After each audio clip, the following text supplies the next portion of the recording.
Good evening. My name is Judith Shatin, and as a composer, I've had the privilege of multiple residencies at the wonderful Virginia Center for Creative Arts. I'm delighted this evening to host our fireside chat with our distinguished guests, author and psychiatrist Doris Yarovich and composer Andrea Clearfield. You'll notice that you have an area where you can chat and ask questions, and we look forward to hearing from you. We're going to start with Doris Yarovich reading from her recent book, -1, some of which was actually written at the VCCA. She has written quite a number of books, including American Dreaming and Other Stories, while her work as a psychiatrist is a clear focus in her nonfiction, The University Student, Mental Health Issues and the University Student. So please tell us a bit about the story that you're going to read for us this evening, and then we'll look forward to discussing afterwards.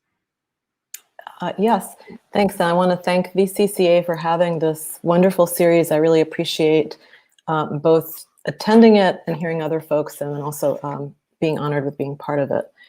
I'm going to read just a little bit from the first story in the collection. It's called One Way It Could Happen. And this was a story that I did work on, sort of began during a residency at VCCA, and some of the details in the story were worked out in conversations with other residents. So it's a story that was inspired by kind of a crisis that we're seeing in our country and elsewhere in the world.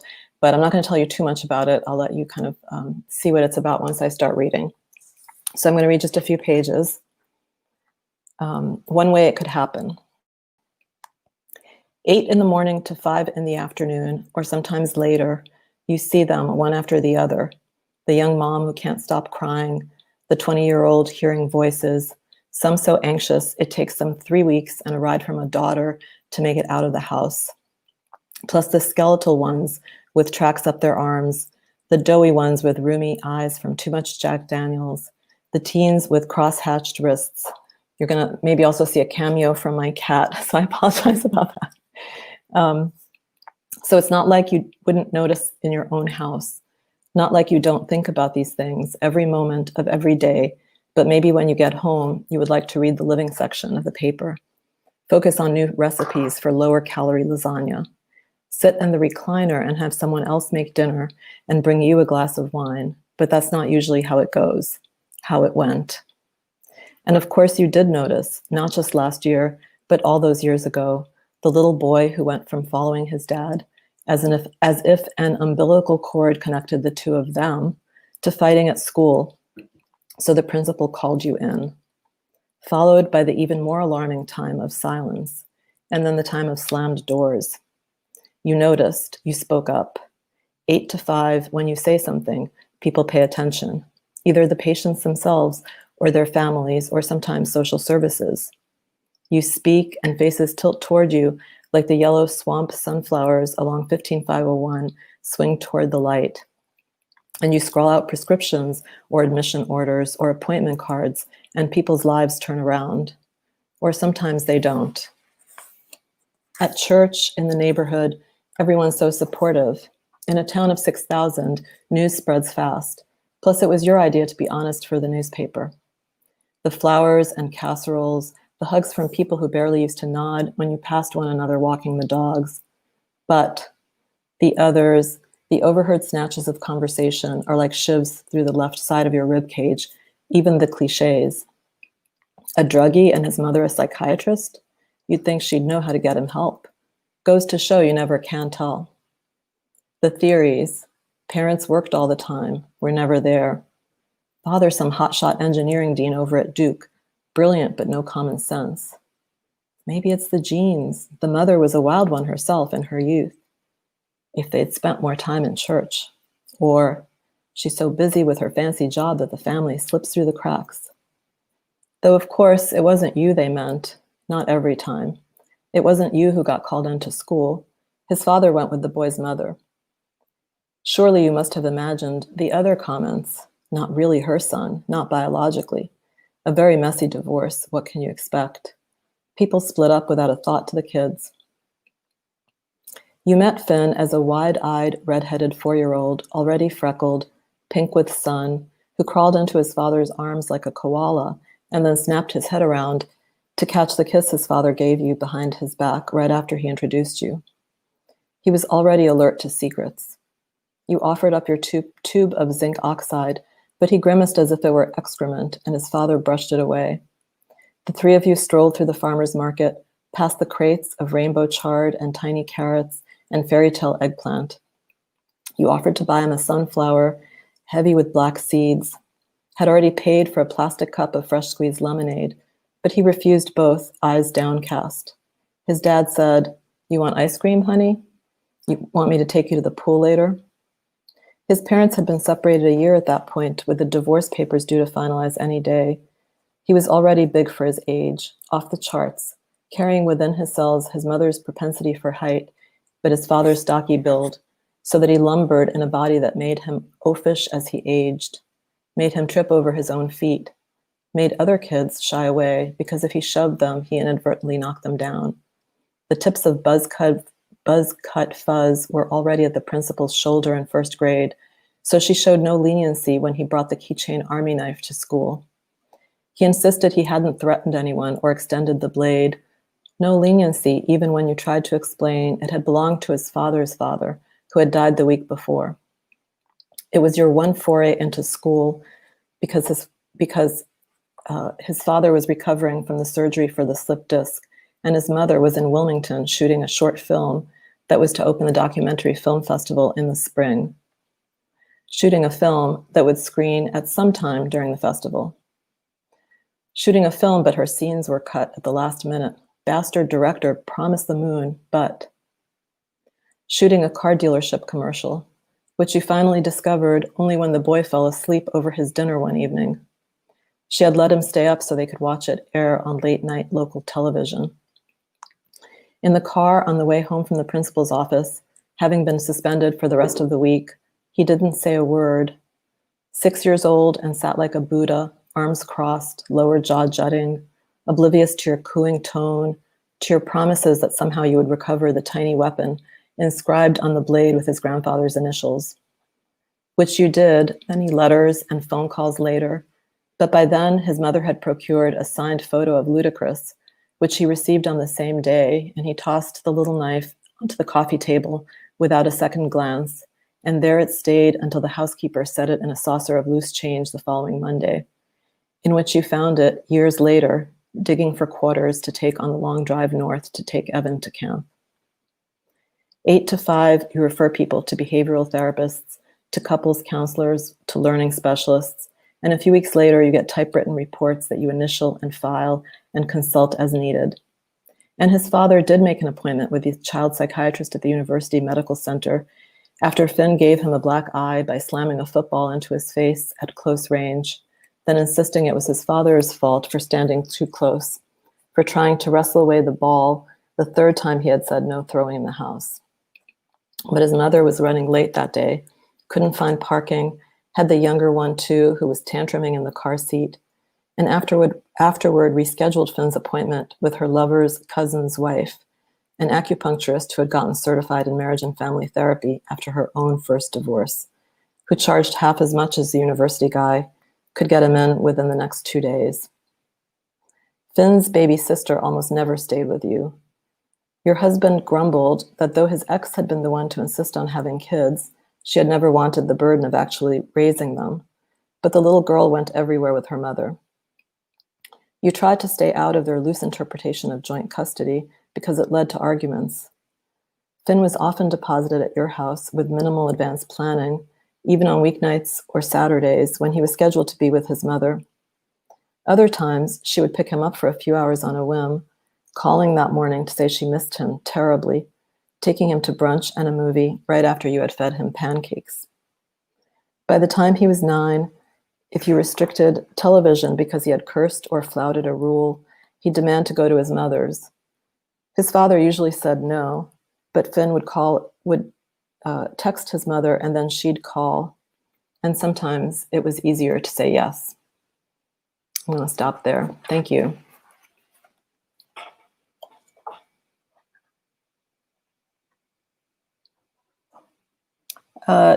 Judith, I think you're muted.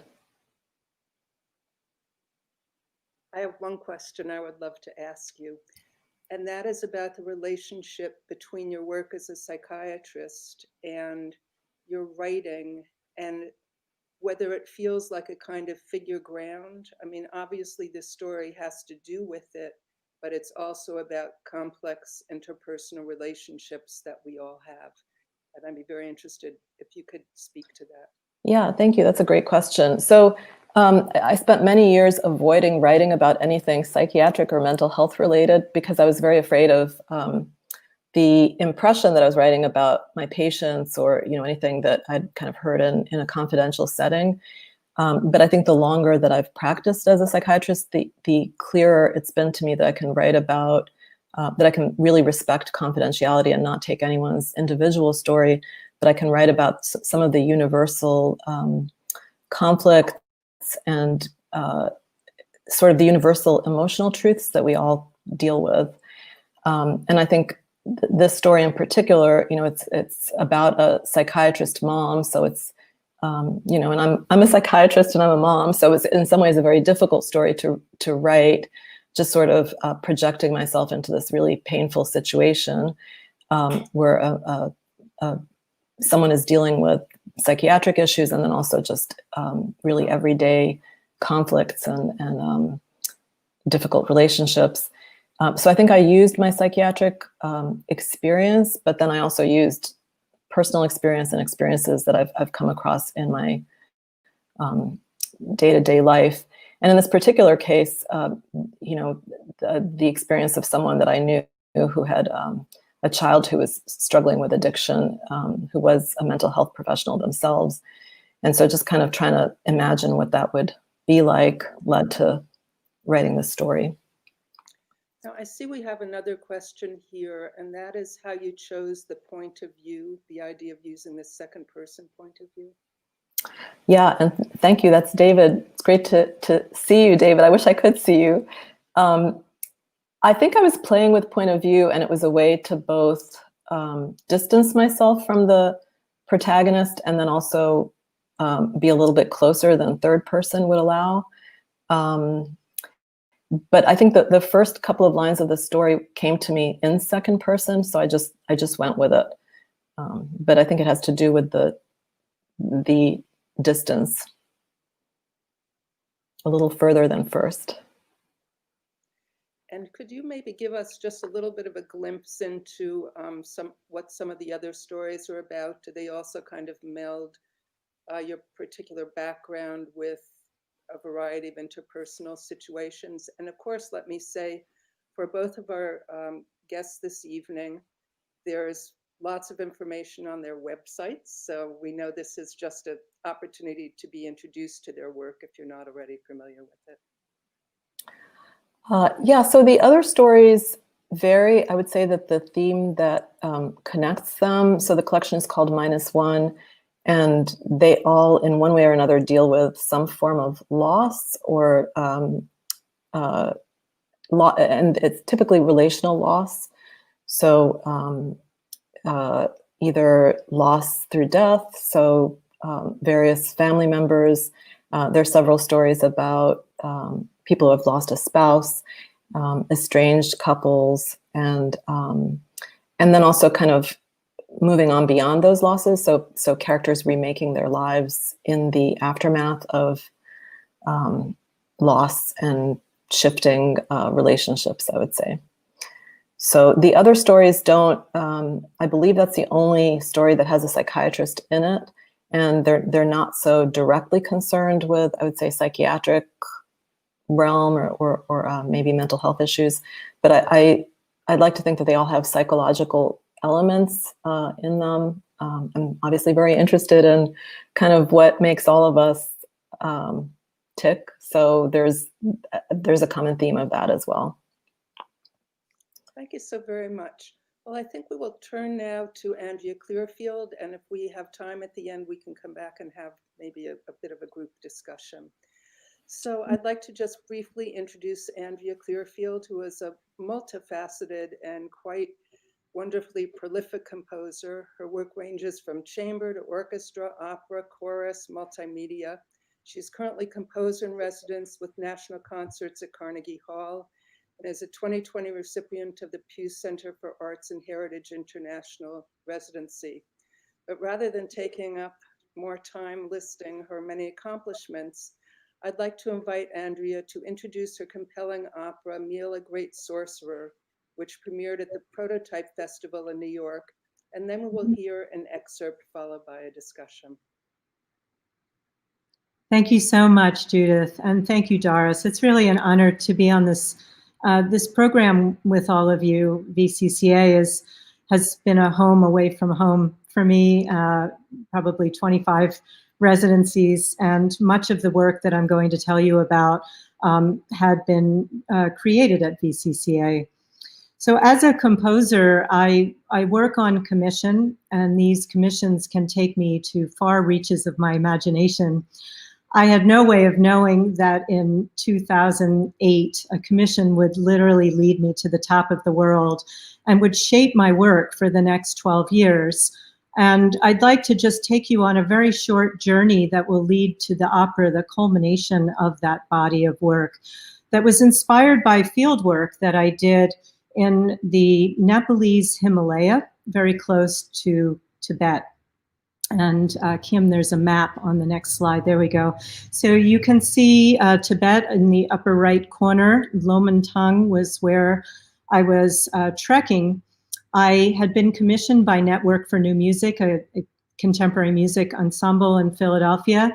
Linda Reichert was the artistic director, and she had a vision for the season where she would pair visual artists and composers. And I was paired with the visual artist Maureen Durdak, who does beautiful dynamic work. Maureen was on her way to trek to Lomantang in northern Nepal in the Himalayas to do her research. And she said, "Why don't you come with me?" So from that shared experience, we created a piece called Lungta. You can see some slides of the trek, 10 mountain passes in 5 days, along with Sienna Craig, professor of anthropology at Dartmouth, and her 3.5-year-old daughter. While I was there, I was engaged in researching and documenting Tibetan ritual music, the religious music, and also the folk music. I was introduced to Tashi Tsering, who you can see in this slide, who is the last of the royal court singers of Lomantang. He knew a repertoire of song called Garlu, or court songs, and had no heirs to learn his music. I started a documentation of his music that summer in 2008. I also helped record some of the other folk music of these ladies in the village, and the project grew. Maureen and I created a piece called Lungta, the Wind Horse, and this is an image of 2 of her pieces. It's actually a triptych. And that piece was premiered in Philadelphia. It was a prayer for peace and was very much a reflection of our shared experience together on the trek. The next slide is a photo of when I went back in 2010. I was asked by members of the community to continue the recording project of Tashi Tsering, and along with ethnomusicologist and anthropologist Katie Blumenthal, and with the help of the Rubin Foundation, we embarked on a trek in 2010. Enough money for the traveling and the recording, but not for the horses. So that's a picture of me negotiating the first of 10 mountain passes by foot. That after that trek, I started working on a piece called Sego La. But before that, I'd like to just tell you about this one photo because it represents a very important time in my life. Katie had said, "Why don't you play some of Lungta for Tashi Tsering?" Lungta was the piece that was inspired by some of Tashi Tsering's melodies. And I was concerned, what would he think about this modern music? And what he said was so beautiful and so moving to me, I never forgot it. He said, "This is where your world and my world meet." And for me, that was such a confirmation of the power of music that can transcend cultures and connect us all globally. So I continued work on this, this new body of work. Segola was for 2 choruses, chamber orchestra, and electronics. And then a very interesting thing happened. I went to the Rubin Museum, where I heard a play called The Tibetan Book of the Dead that was written by Jean-Claude von Itallie, a well-known New York playwright. And I was so moved by his play that I went to talk to him afterwards. He asked what I wanted to do next. He was asking about my work. And I said, oh, I really feel that I want to take these large-scale cantatas and move them to the stage and write my first opera. He asked, what would you like to write an opera about? And I told him I'd been doing this documentation project very close to the home, the birthplace of Milarepa, the venerated saint, 11th century saint from Tibet, who became Tibet's most enlightened teacher. And he lived not far from where I was doing those recordings. So it was my dream to write an opera about Milarepa.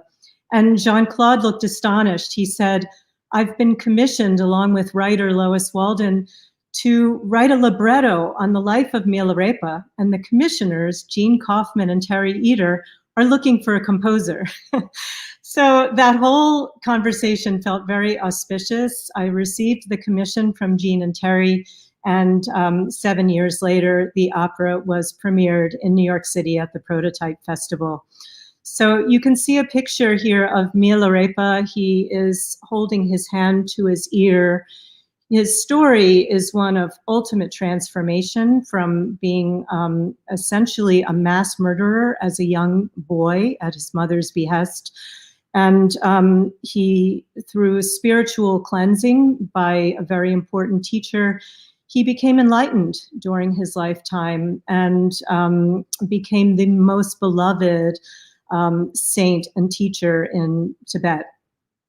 And he teaches to listen to what's inside, to listen to the music. He was also a singer and a bard. The opera is in 2 acts, and Jean-Claude and Lois were the librettists. It was premiered with 9 leads, which I'm not going to name them here, but all of the information is on my website. And it was performed by the New York Virtuosi Singers and the Knights Orchestra, conducted by Manoy Kamp, and with beautiful images by Sharon Serpa, and was performed at the Gerald Lynch Theater. This was a first production, and it was on book, so it was considered to be a semi-staged production.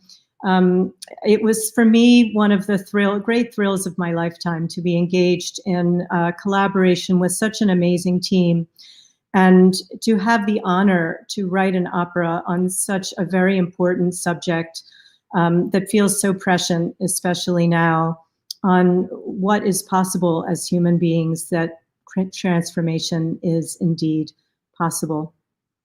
So these are some of the photos from the opera. And what you will hear is a 3.5-minute excerpt from a 2-hour opera. This will be the very beginning of Act 2's overture, where the themes from the first act come back, and you'll hear these leitmotifs or leading motives that represent the different characters and the development that they go through, spiritual, psychological, emotional. And it's a way to kind of reconnect with the music after Act 1, which has a lot of action, a lot of things happen, a lot of violence that shapes Milarepa's life. At the very end of Act 1 is where he fulfills his mother's request, and he murders 35 people. After the overture that you'll hear, the next scene is Milarepa in a cave in utter remorse. He can't believe what he's done, and he's led to a great teacher, Marpa, who will cleanse his soul, and ultimately Milarepa will attain enlightenment. So I hope you enjoy this very short excerpt. Oh, I forgot that I had some slides of the instruments. I did use Tibetan instruments along with the Western instruments in the orchestra. This is a conch shell, many of these instruments I brought back from my treks. That's a picture of some of those instruments in my studio. And also custom amplified instruments by instrument builder David Contact were part of the orchestra that created drones and different kinds of overtones throughout the piece. That's the cast at the very end. So I think we'll listen. Thank you, Kim, for operating this slideshow.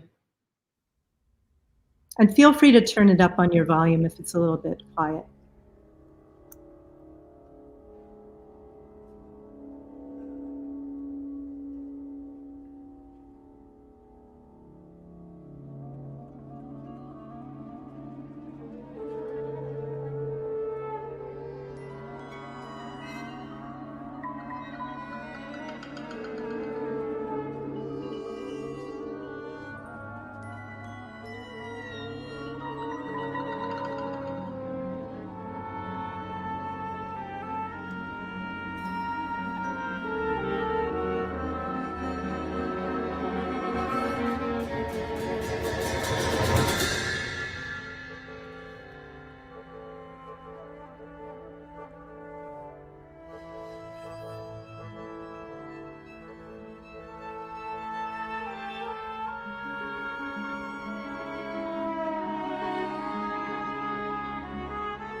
Beautiful.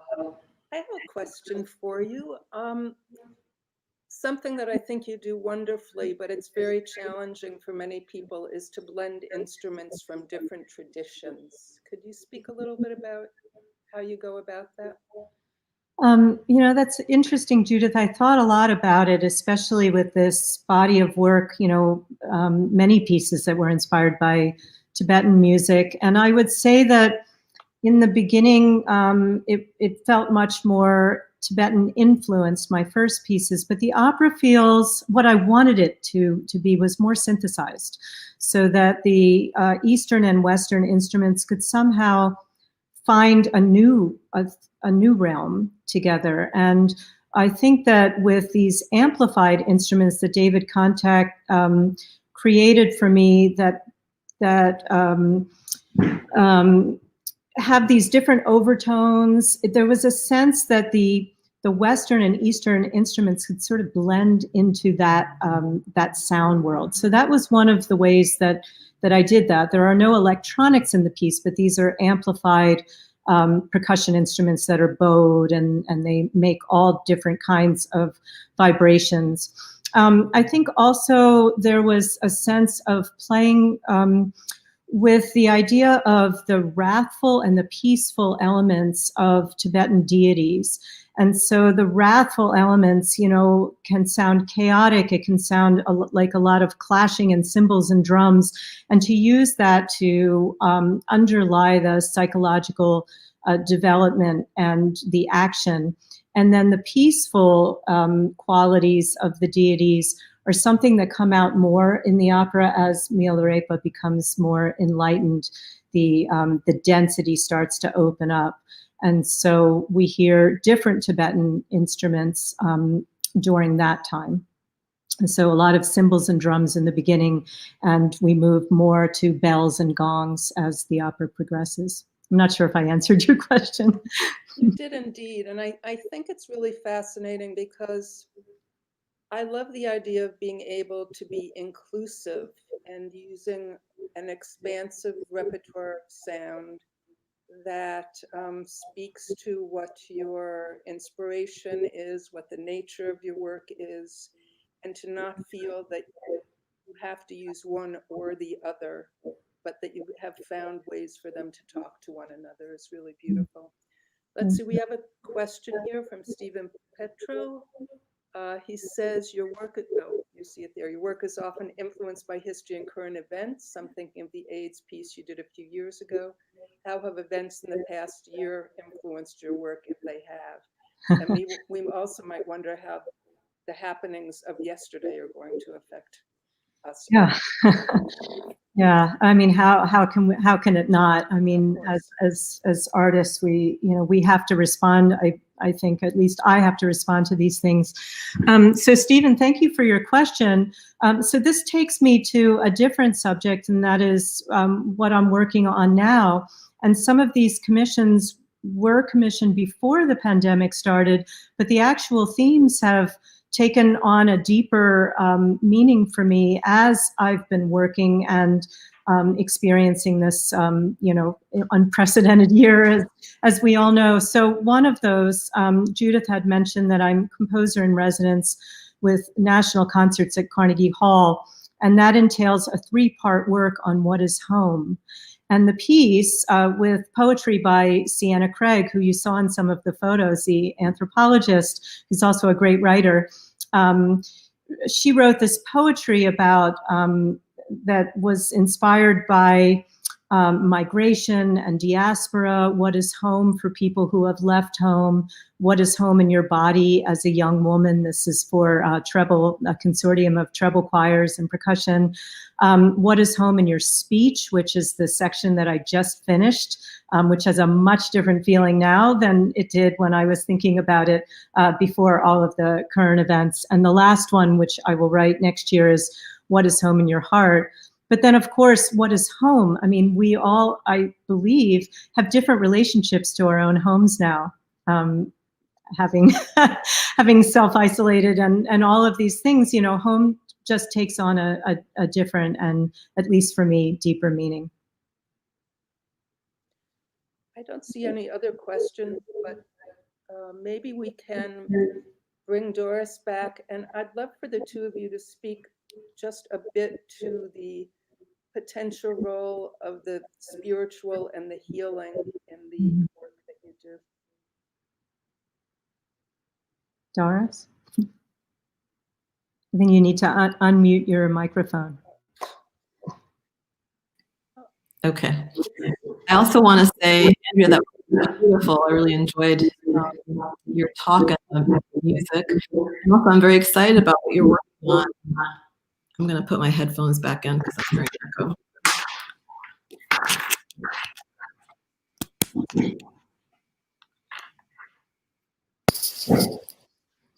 The work that you mentioned that you're working on now is actually very similar to the memoir that is my current project. So I'd love to talk to you about it sometime. But with regard to the spiritual and healing, I mean, I think that I do think that art is a form of both working through difficult things in our lives and also can provide healing. I don't think we set out to produce work for those reasons, but I think that it's sort of inextricably linked. So I think that for me, my work as a physician, are you all getting that echo or is it just me? Okay, I don't know. Is it better? It seems better now. Okay. I think that the work that I do in the psychiatry part of my life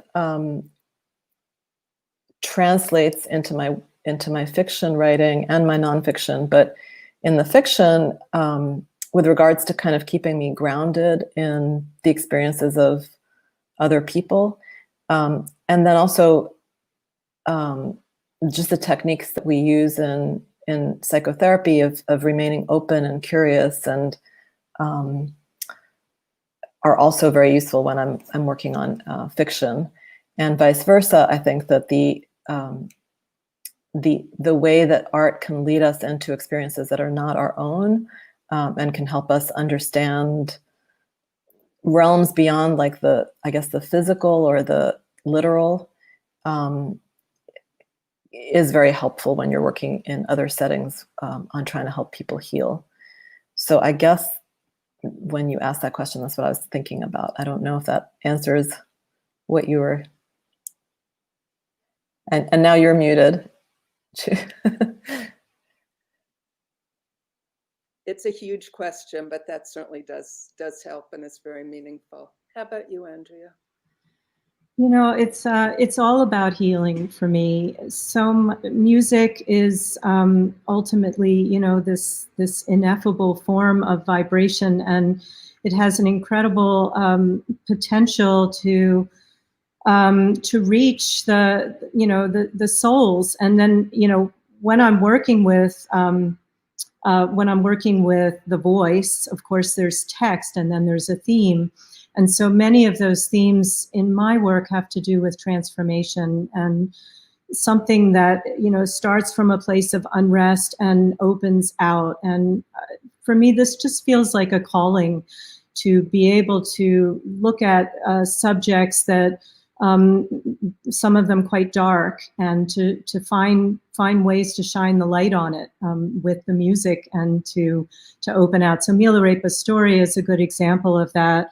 Another piece that I'm working on now is commissioned by Michigan State University as a way of healing from the abuse of the gymnasts by Larry Nasser. And there was a sense of wanting to find a piece of music that could create a sense of healing through the performance of it and the acknowledgement of coming together to support one another. So I feel very, very grateful to be able to work on music that has these kinds of themes and look at music as a way to find or explore what is possible. Thank you very much. It's both of what you have said certainly resonates with me in my own practice, that there's something that happens within oneself as one engages in creative activities. And then, of course, the part of sharing that work with a community, I think is really very moving as well. We are sadly already out of time, but thank you so very much, both of you, for your wonderful presentations. And I invite everyone listening to explore your wonderful work further. but at least this is a way in for us. Thank you so very much, and good evening. Thank you so much. Thank you.